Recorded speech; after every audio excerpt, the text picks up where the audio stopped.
नमस्कार, the media वाले में आपका स्वागत है और मैं हूं जोनी त्यागी। आज एक विशेष विषय पर आपसे चर्चा करना चाहते हैं और विषय यह है, शुरुआत एक फिल्म से करते हैं। फिल्म जो है वो ईरान में बनी और 1969 में बनी। उस फिल्म का नाम था गौ, यानी गाय। गाय के ऊपर एक फिल्म बनती है और वहां का राष्ट्रीय अध्यक्ष उस फिल्म को देखने के बाद, कहानी तो यहां तक भी है कि रोता है और रोने के बाद उस फिल्म को देखने के उपरांत उस देश में यानी ईरान में गौ हत्या को प्रतिबंधित कर देता है। मैं ये बातें क्यों कर रहा हूं, सवाल इस बात का है। अभी देश में 5 राज्यों में विधानसभा का चुनाव चल रहा है और 5 राज्यों में जो सबसे बड़ा प्रदेश है वो है उत्तर प्रदेश। और उत्तर प्रदेश में देश के प्रधानमंत्री जब एक जनसभा को संबोधित करते हैं तो वहां पर कहते हैं कि 10 मार्च को अगर भारतीय जनता पार्टी की सरकार बनती है तो गाय से जो नुकसान किसान का आज हो रहा है, जो खेतों को चर रही है, उससे निजात दिलाई जाएगी, यानी उसको खत्म किया जाएगा। क्यों हो रही है ये चर्चाएं? इस देश में, जहां पर पूरे देश में एक संविधान लागू है, अलग अलग प्रदेशों में गाय को लेकर अलग अलग कानून है। किसी प्रदेश में आप गाय खा सकते हैं, यानी उसका मांस खा सकते हैं। किन्हीं प्रदेशों में ना तो आप गौ हत्या कर सकते हैं और ना ही गाय का मांस खा सकते हैं। फिर ऐसा क्यों हो रहा है? लेकिन क्यों हो रहा है या क्यों नहीं हो रहा है, इससे भी जो महत्वपूर्ण बात है वो ये है कि ये दिक्कत आ क्यों रही है। ईरान जो देश गाय को यानी गौ हत्या को प्रतिबंधित कर देता है, और ये देश हिंदुस्तान, जिस भारत की हम बात करते हैं, जिसमें हम रहते हैं, वहां के ग्रंथों में जहां पर गाय का खूब गुणगान किया गया है, वहां पर कंफ्यूजन की स्थिति आखिर है क्यों? सवाल ये भी है। तो इस सवाल का जवाब ढूंढने का अगर प्रयास करें तो जवाब ये आता है कि भाई जो पारंपरिक मूल्य है और जो व्यवस्था आज है उसके बीच में सामंजस्य क्यों नहीं है। क्योंकि हमारी संस्कृति, हमारा जो सनातन धर्म है या सनातन संस्कृति है, वो ये कहती है कि प्रकृति के साथ सामंजस्य बनाकर रहो। वो बात करती है वसुधैव कुटुंबकम की। ये जो भी प्रकृति है ये वसुधा है और ये हमारे कुटुंब के समान है, हमारे कुनबे के समान है, हमारे घर के समान है। हमारी सनातन संस्कृति हमें यह नहीं सिखाती कि प्रकृति का ज्यादा से ज्यादा दोहन कर लो, लेकिन हम कर रहे हैं।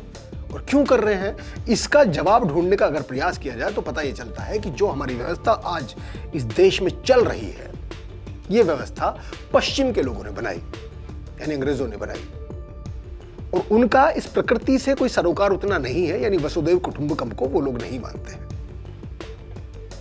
लेकिन एक तरफ ईरान जब गाय को हत्या करने को प्रतिबंधित कर देता है तो कहीं ना कहीं वो उस वसुधैव कुटुंबकम की श्रेणी में आ जाता है, यानी उसको मानने वालों की श्रेणी में आ जाता है। उत्तर प्रदेश में जब 2017 का चुनाव हुआ तो एक मुद्दा यह भी था कि जो गौ हत्या उत्तर प्रदेश में दिन प्रतिदिन बढ़ती चली गई 2017 से पहले, उसको कौन रोकेगा, ये सवाल था। और लोगों ने टकटकी लगाकर देख रहे थे तो उन्हें दिखाई दिया एक ऐसा संत जो एक मठ में रहता है, जिसके नाम पर भारतीय जनता पार्टी ने उत्तर प्रदेश का चुनाव लड़ा। उसके बाद उसको सपोर्ट मिलता है और सपोर्ट इतना मिलता है कि वो प्रदेश का मुख्यमंत्री बन जाता है। 312 सीटें जीतती है भारतीय जनता पार्टी और योगी आदित्यनाथ प्रदेश के मुख्यमंत्री बन जाते हैं। तो लोगों को चूंकि पहले से ये अंदाजा था या विश्वास था कि गौ हत्या इस प्रदेश में कम हो जाएगी, क्योंकि पशुओं की चोरी एक आम बात थी। योगी आदित्यनाथ मुख्यमंत्री बन जाते हैं और गौ हत्या पर कहीं ना कहीं रोक लग जाती है या बहुत कम हो जाती है। लेकिन वही गाय जिससे आस्था जुड़ी थी प्रदेश के लोगों की, जिसकी चोरी होती थी, जो काटी जाती थी, जिसकी हत्या की जाती थी, वही गाय अब आवारा पशु बन चुकी है। और आवारा पशु बनने के चलते वो खेतों को नुकसान करती है, किसानों की फसलों को चट कर जाती है। इस बात को कहीं ना कहीं सरकार समझती है, तभी देश के प्रधानमंत्री, उस पार्टी के सदस्य प्रदेश में जाकर अपनी जनसभा में इस बात का वादा करते हैं कि इस बार हम 10 मार्च के बाद इसका प्रबंध सही करेंगे। और वहां से हिंट मिलने के बाद योगी आदित्यनाथ भी अपनी जनसभा में इस बात का जिक्र बार बार कर रहे हैं कि भाई 10 मार्च के बाद हम गाय का जो प्रबंधन है उसको बेहतर करेंगे। अभी हम क्षेत्र में, प्रदेश में जब घूम रहे थे तो एक जगह हमें एक गौशाला मिली और गौशाला में बताया कि भाई पैसा जो है वो सरकार की तरफ से आता तो है, लेकिन हम तक पहुंच नहीं पाता है, यानी व्यवस्था कहीं ना कहीं चरमरा रही है। और जो व्यवस्था अंग्रेज ने बनाई है वो व्यवस्था यहां वसुधैव कुटुंबकम या हमारी जो प्रकृति के साथ जो रिलेशनशिप है उसके मुफीद हो भी नहीं सकती है, क्योंकि उनको प्रकृति से कुछ लेना देना है नहीं ज्यादा। मैं बहुत ज्यादा विषय को बढ़ाना और फैलाना नहीं चाहता हूं। मैं इस मुद्दे पर बात करता हूं कि गाय वही आज भी है जो कल थी। जिस गाय को कल उसकी हत्या होने पे जब किसान रोता था, आज वही किसान उसी गाय के खेत चरने पे भी रोता है। तो व्यवस्था ऐसी क्यों ना बनाई जाए जिससे कि किसान भी खुश रहे और गाय भी खुश रहे। गाय आज, हत्या तो गाय की नहीं हो रही है, लेकिन गाय आज रो रही है और किसान भी रो रहा है, क्योंकि उसके या तो भूखी मर रही है, या तो फिर जब वो किसी किसान के खेत को चरती है तो किसान उसे दंडित करने का भी कहीं ना कहीं प्रयास करता होगा। तो कमी व्यवस्था की है। और एक चीज में जो 1969 की फिल्म से मैंने शुरुआत की, तो वहां पे ईरान समझ गया है कि गाय की महत्ता क्या है, गाय का सही प्रबंधन क्या है।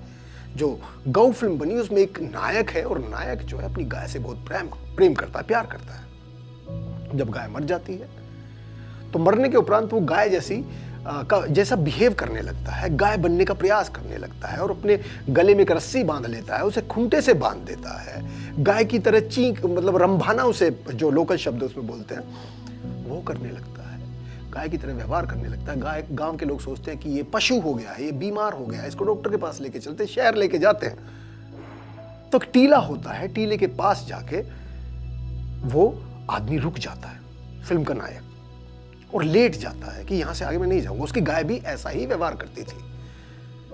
जब गांव के लोगों ने ये देखा तो उन्होंने कहा कि अब ये पूर्णतः पशु हो गया है, पूर्णतः गाय हो गया है, जैसा इसकी गाय करती थी ये भी ऐसा ही कर रहा है। जब उसके लिए खराब बात होनी चाहिए थी, लेकिन वो कहता है कि आज मेरा जीवन सफल हो गया, आज मैं अपनी गाय की तरह हो गया हूं, यानी आज मैं अपनी गाय बन गया हूं जिसके लिए वो प्रयासरत था। गाय से ये प्रेम, और मतलब बहुत इमोशनल फिल्म है, आप देखिएगा जरूर, यूट्यूब पे कहीं आपको मिलेगी, सबटाइटल के साथ है शायद। ये प्रेम जो गाय के प्रति था वो ईरान समझ गया तब, 50 साल पहले। हिंदुस्तान कब समझेगा, एक तो सवाल ये है।